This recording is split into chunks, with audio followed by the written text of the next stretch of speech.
Help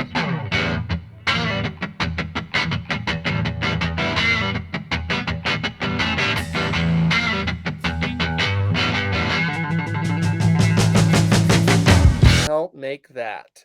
Just as a reminder, all October we are only talking about horror and horror-themed movies and TV shows. And when I say horror-themed, it's because not everything we cover is going to be scary or even aims to be scary.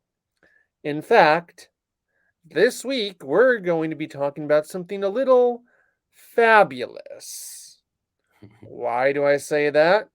Well, this week we are talking about the new Hulu special, Huluween Dragstravaganza, with the head writer, Trace Slobotkin. Hi, Trace. Hi, Kevin. How's it going? It's going well. But before we do that, of course, because it pays the bills, I guess, we have to get the anchor ad out of the way. So, do you have a podcast about horror? Do you have a podcast about drag queens? If you have a podcast about either, or whatever you want to make a podcast about, try Anchor today. It is the simplest podcasting platform. You just sign up for an account, then record and post to Apple Podcasts, Spotify, all those platforms. So, if you want to do a horror podcast, a drag queen podcast, a podcast about variety shows, or a podcast about variety shows starring drag queens that are horror themed, but I'm not really sure how you do that because there's only one, I think, which is what we're talking about today. You can do Anchor today. Anyway, thanks for coming on the show, Trace. Thanks for having me. You're welcome. Now, Trace, I know that you are both a writer and a producer. In fact, I know that one of the posters you have in the background is for a movie you wrote called Kicking It Old School, which is a feature film, but you've also done a lot of producing for shows like Haunted and what else, Trace? Oh, geez, there's a lot of them. Haunted. I mean, most recently, Haunted. I've worked on some crime shows, and yeah, I Ultimate Beastmaster on Netflix. I wrote and produced on Biggest Loser back in the day. I don't know. There's so many. Yeah, so how'd you go from writing for a feature film like Kicking It Old School to working in reality TV as a producer? That's a very reluctantly is probably the best answer. that's a very good question. I went to film school and really just and back at that time too, I just was focused on I wanted to direct movies was really my only focus. And then in order to get into directing, you had to have something to direct. So that's how I got started writing. And so I was really like a feature writer. I sold a few scripts and was doing that primarily. But that game, especially back, this was, at least 15 years ago, was, really hit or miss. And so, you would sell a script, but then you wouldn't work for a while. So, if you hadn't sold, or if you went out, didn't sell, then you didn't, then you needed to make money. So I was constantly looking for steadier work, and I grew up down the street from this guy JD Roth, he was a kids game show host back in the day, and we knew each other growing up.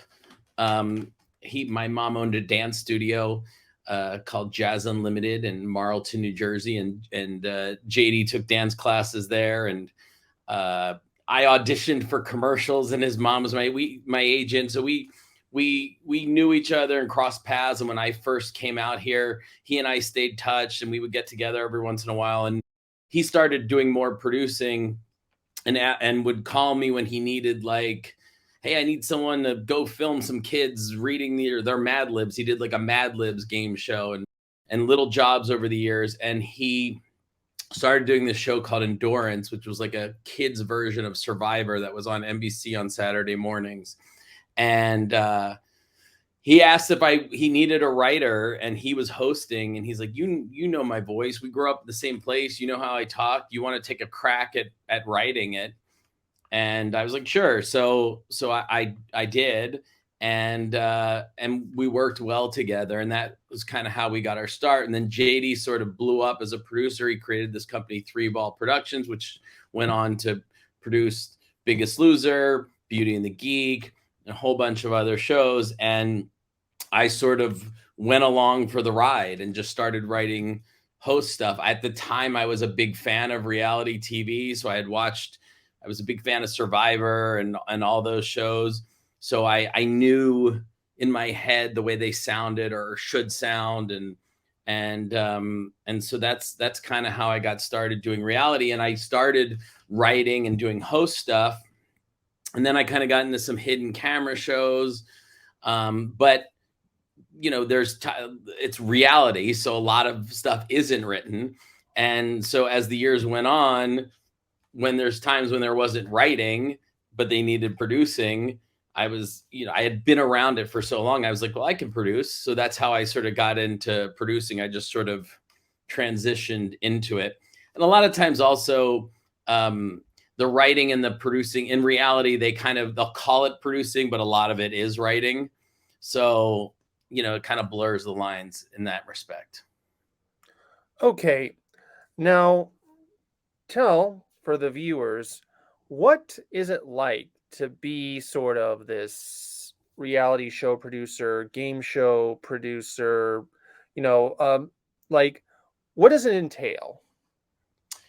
Well, each project is different, but I would say generally, when I come in, it's the production company. Usually, I work for a production company that is producing the show for a network. So the networks, if it's NBC or if it's Fox, or even if the streamers, Netflix, whoever that may be, will hire a production company that has the infrastructure to actually go out and shoot the show and hire all the people that are going to make the show.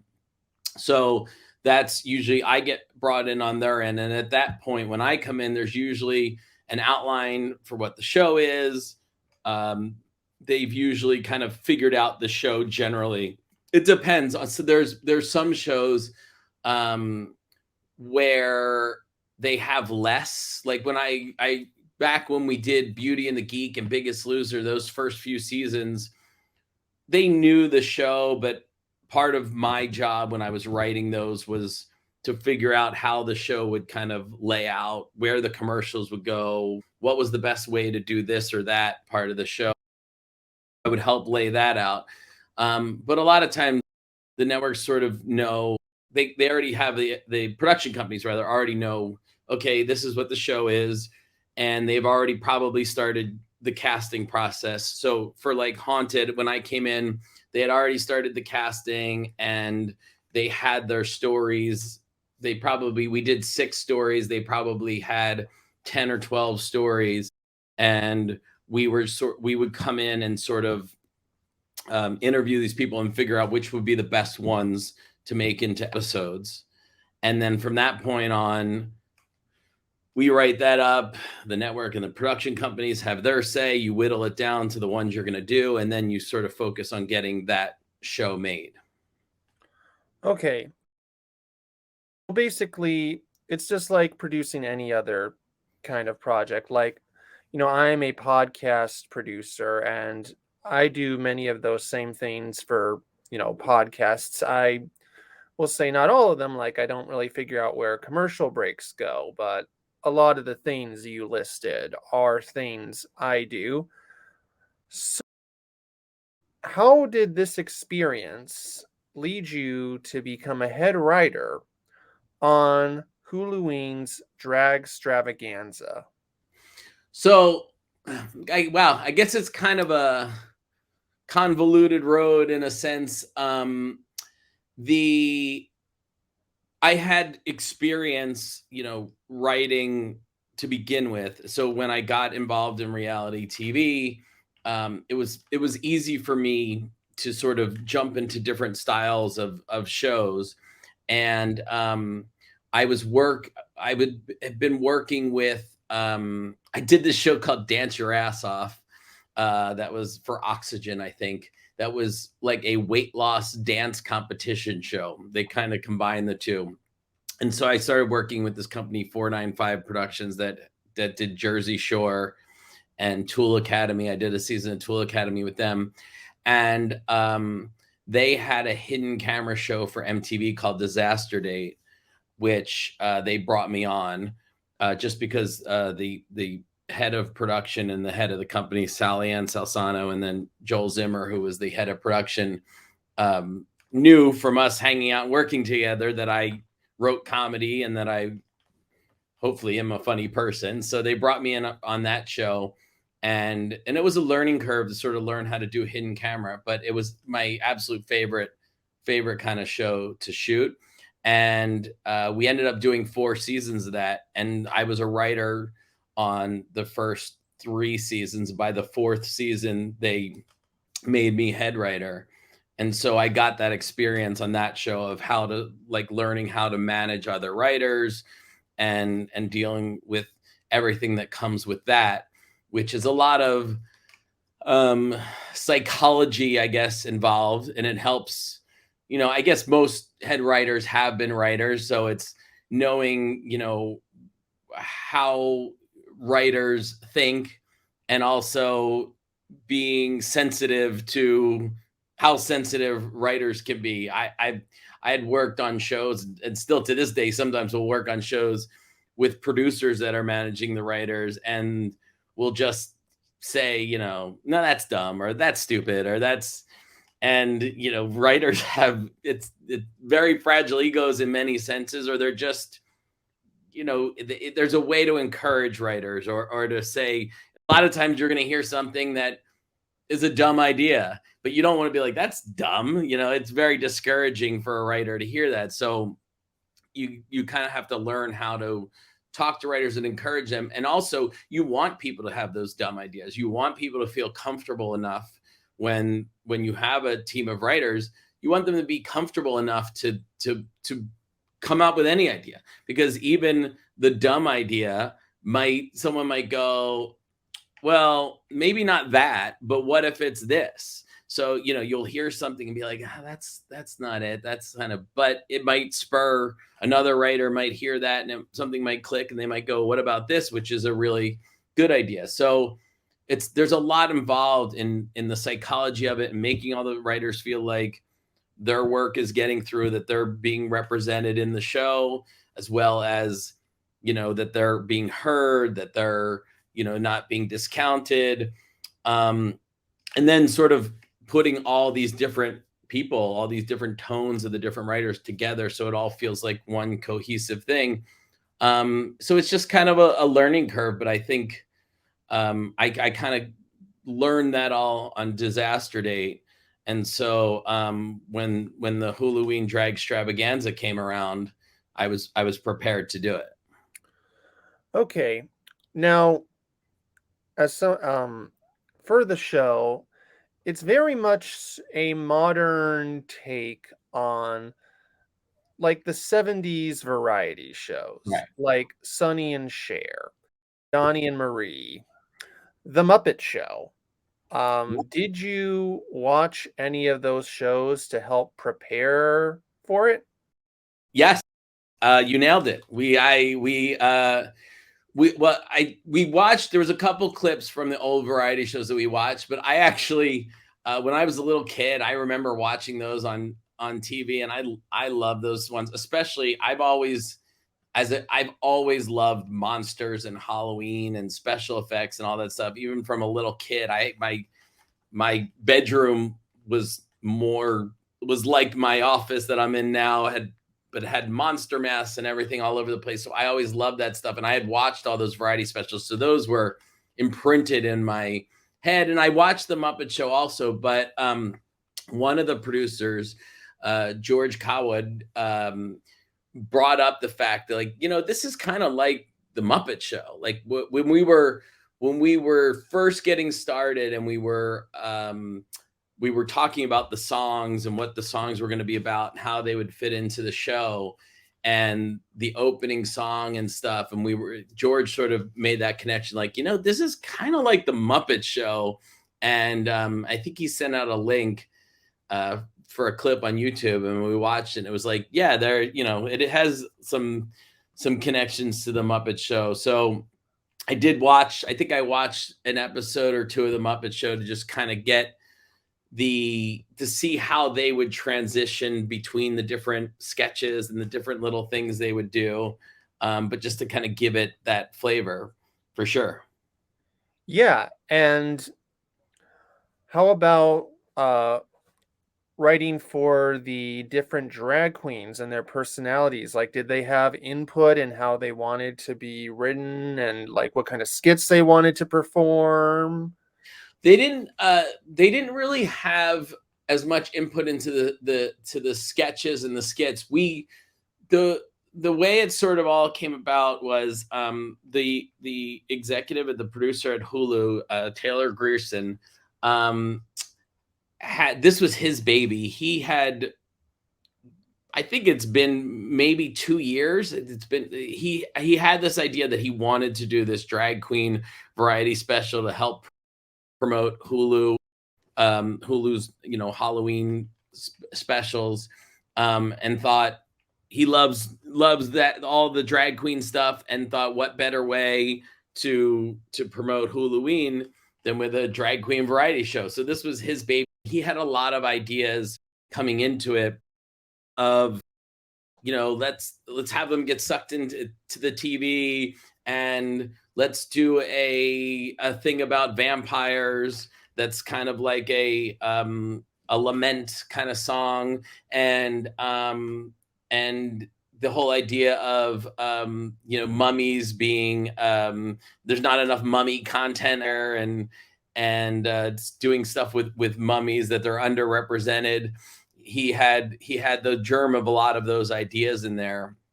So when we came in as writers, it was a matter of, and the writers were myself, Justin Martindale, who's a great stand-up comedian, and Jackie Beat, who's one of the drag queens in the show. We just sort of first and foremost took those ideas that he had and tried to expand on them and see how we could make them better, or flesh them out.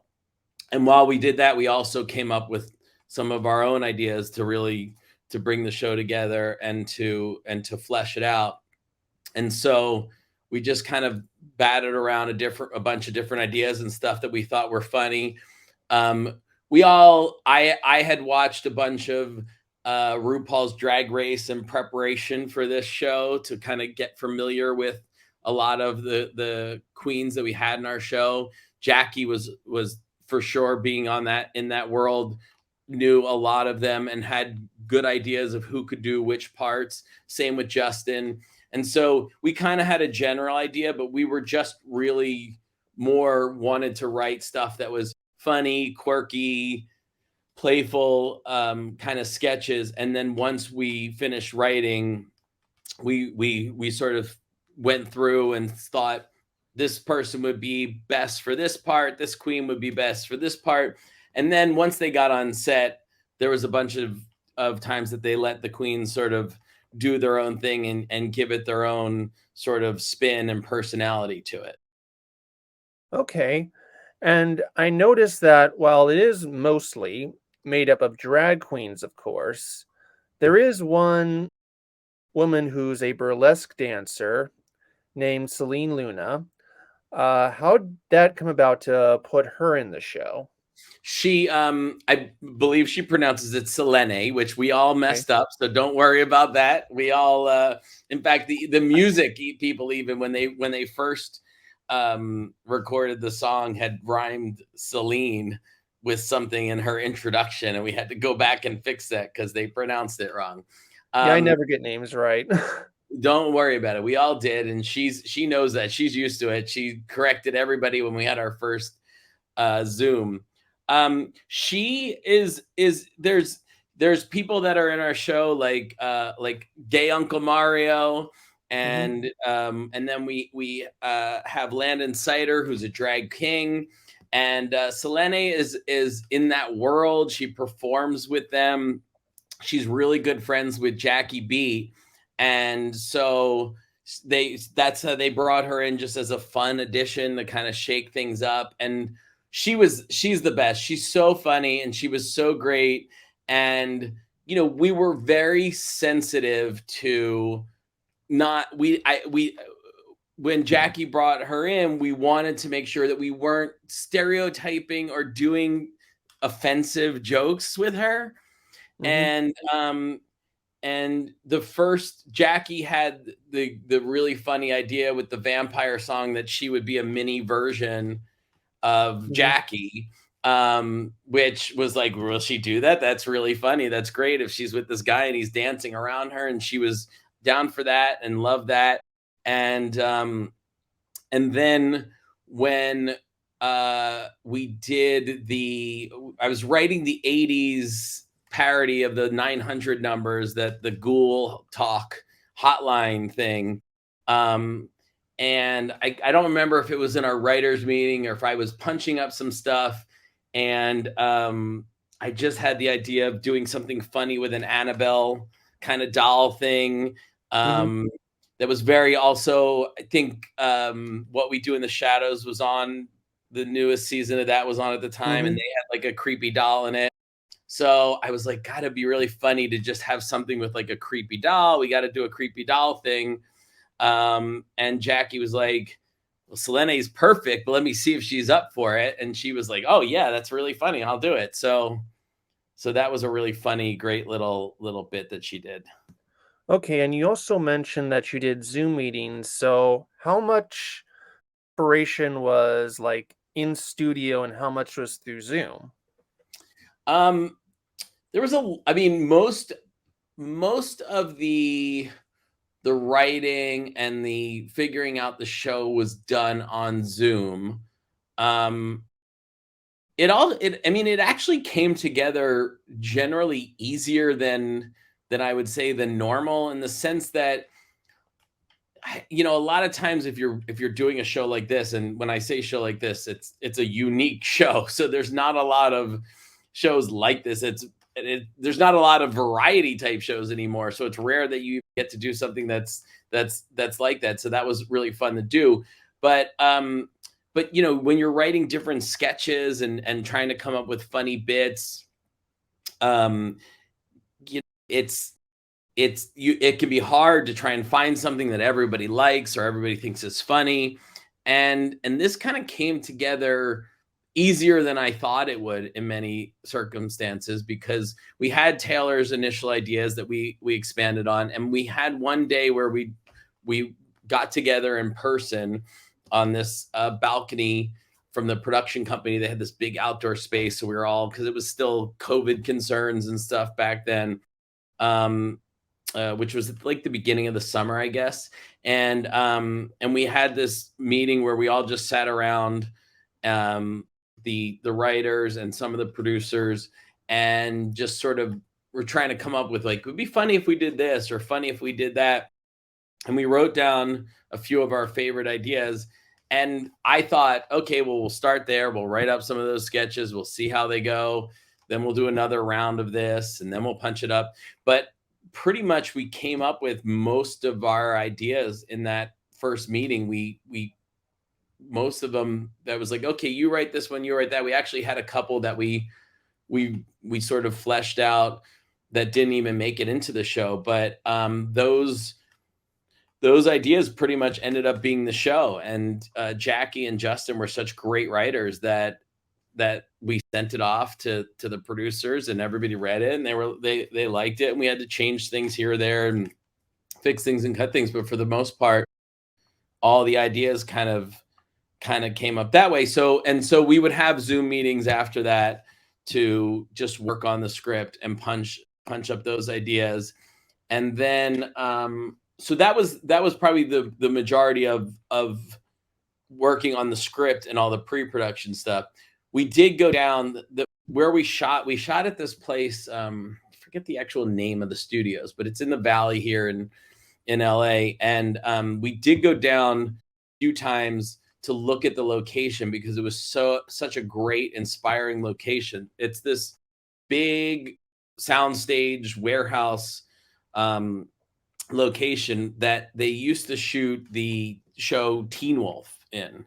I guess they did like 5 seasons of Teen Wolf, and the Teen Wolf crew built these amazing sets. They have like a police station, a hospital, there was a library, a tunnel, an arsenal, like all these really great sets that the minute you step onto them, you feel like like there's a school with lockers down the hallways. And the minute you step on the set, the lighting and everything, you feel like you're in a school. You feel like you're in a hospital when you go in there. And so it was really inspiring for us to go down there and be like, okay, well, we can shoot this part in this set and do this thing in that set. And it really helped kind of give us ideas. So we spent some time down at those sets, kind of just looking around at everything and getting inspired by it. But other than that, mostly everything was done through Zoom. And when it came time to film the special, were you ever on set to, like, I don't know, if anything wanted to be changed or whatever, or were you kind of separate from that? No, they actually, sometimes that can be a thing. Different directors, different producers sometimes like the writer's involvement, don't like the writer's involvement. They were very encouraging. They were fine with us being there whenever we wanted to be there. So I was on set for most of the shoot. We did, though, because we had so much to do in such a short time. This was really a sort of monumental undertaking for what this project was, to do 5 musical numbers and the comedy. We had a week basically to shoot it, less than a week to shoot at these locations. So everything kind of had to move quickly, and there were so many things involved that we couldn't be as nitpicky as generally I might be. I know that Jackie, the other writer, Jackie, is very nitpicky, but in the best way possible. And there was times when we were like, could they maybe do that line a little differently? And there was a couple times when we offered some input, but for the most part, they had it covered. They knew what they needed to get by the time they were shooting. So there was a couple things that we did say, oh, it'd be funnier if you did this, or maybe add this line here and there. But for the most part, they had it covered, and they really knew what they're doing. And also the queens themselves really didn't. We did a read through of the script. They read it, they sort of, saw what everything was. And then they went and did rehearsals with the director that we weren't at. And so the director, during the rehearsals and even during the shoot, were giving the queens the opportunity to put their spin on it too, which we wanted. So, it almost always, when an actor or character, whoever it may be, comes in to do your material, I think is if you can get them dialed into so they understand the tone of the project and what it is, and then you let them put their own spin on it, it almost always ends up being a good thing, that they bring something new and interesting to the project. All right. And I think that is where we can end it for today. But thank you so much, Trace, for coming on to the show. Thanks for having me. Yeah, Pleasure. you're welcome. And everyone, you can watch Huluween Dragstravaganza right now if you have Hulu. This is a Hulu